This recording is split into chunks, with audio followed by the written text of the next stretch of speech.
Will Josh Allen ever be able to beat the Chiefs? Should the Lombardi Trophy be renamed? And what do we make of Brian Schottenheimer's promotion in Dallas? Hey, everyone. Welcome to NFL This Week. Rob Wong, joined alongside by Paul Chapman. And Paul, I think for a lot of Buffalo Bills fans, it's deja vu all over again. A tough loss to the Kansas City Chiefs come the playoffs. This one, oh, so close. And at what point it did feel like maybe the Bills would be able to pull it off, but the Chiefs finding a way yet again to advance to another Super Bowl. It's now 4 times that the Chiefs have defeated Josh Allen and the Bills in the playoffs. What do you make of this? Because the odds seem quite crazy that this would continue to happen, but it is the Kansas City Chiefs after all, and they do find a way.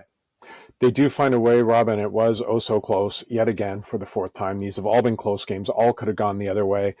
And last year the Bills had them at home, and this was supposed to be that was supposed to be the advantage, and it didn't work. And again, I think if you look at the Chiefs this year and how they've played, they don't seem to be as good as they were last year, yet they ended up with 15 wins in the regular season, home advantage, and here they are in the Super Bowl again.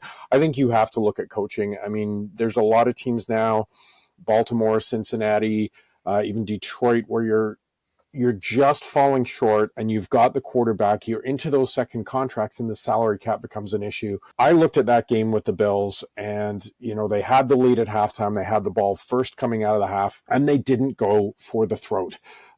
It's a long game and you have to manage it. I get that. But when you're up against Andy Reid, I think you have to take your shots. And ultimately, I don't know if courage is the right word, but you have the quarterback. You've got to go for it.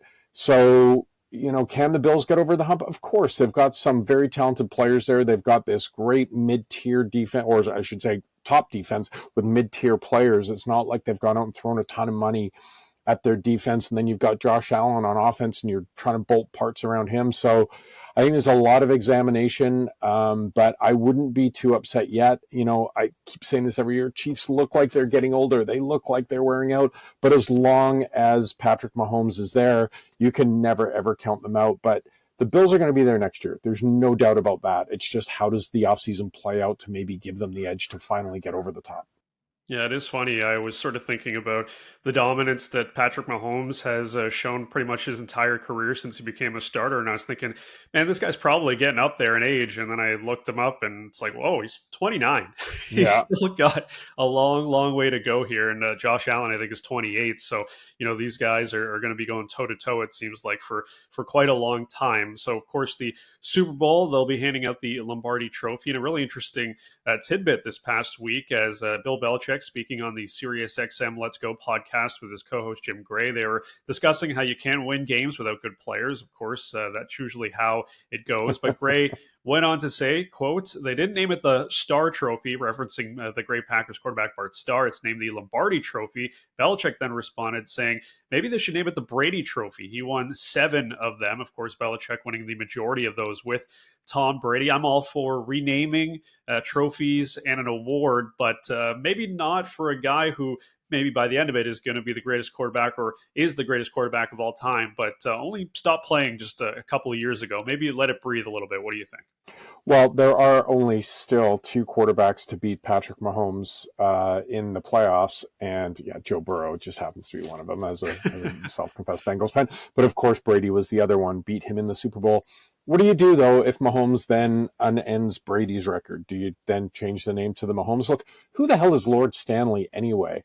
You have branding. Name the most outstanding player after maybe the Super Bowl MVP. Name that after Brady.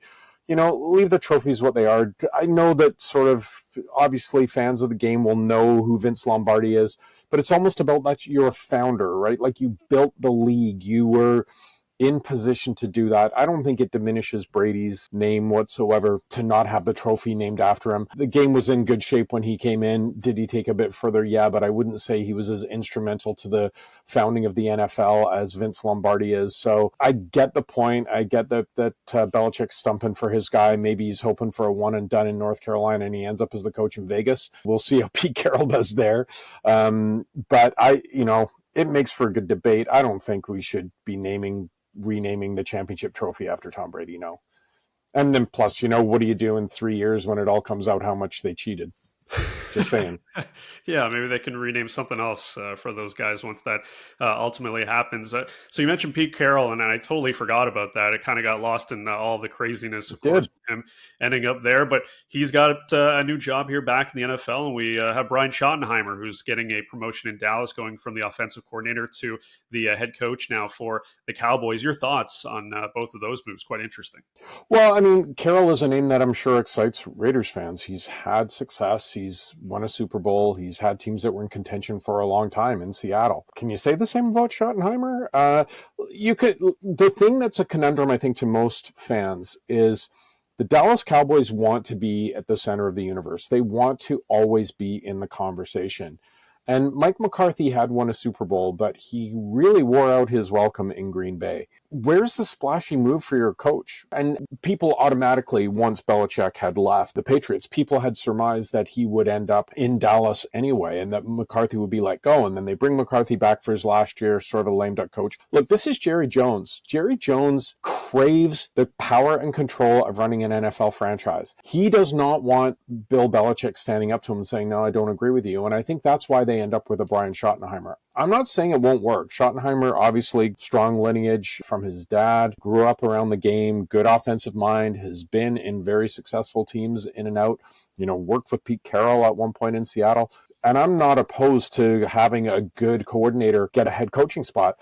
But this isn't the move for the Dallas Cowboys when you've got the highest paid quarterback in the game in Dak Prescott, highest paid receiver in CeeDee Lamb. And yeah, there were injuries, but you didn't even make the playoffs. Every year it's the same thing.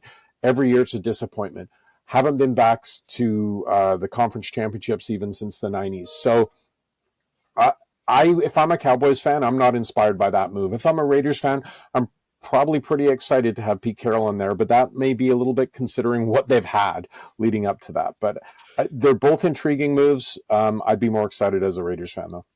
Yeah, it's always difficult. On the one hand, you bring in a retread head coach, and the Cowboys just had that with Mike McCarthy, and it didn't work out. And now you're going the coordinator route, and we've seen many a times how that doesn't work out either. So it's but not an the hot inexact coordinator, science. right? Though, Rob, right? Like That's true. not Yeah. Ben Johnson, not Aaron Glenn. It's the guy who was on your team that really you underperformed, and you just bumped him up. Yeah, typical Cowboys, always doing things to make waves one way or another. As always, leave your thoughts in the comment section below. For Paul Chapman, I'm Rob Wong. Thanks for watching, and we'll talk to you next week.